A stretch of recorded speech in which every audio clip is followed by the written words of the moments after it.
everyone, for today's video is magkasama mi ni Dal.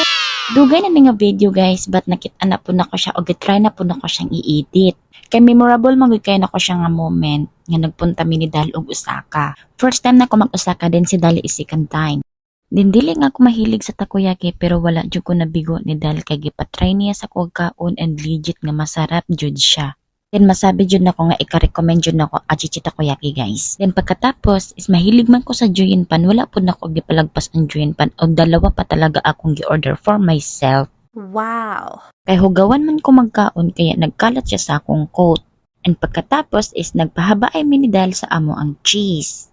And manghimansin dahil mi sa mga people nga wala mi kaila. So by the way, sa dagay nagtanong kung kambal ba daw mi ni Dal guys is dili mi kambal ni Dal guys. Gisabay ra mig buntis ni mama kay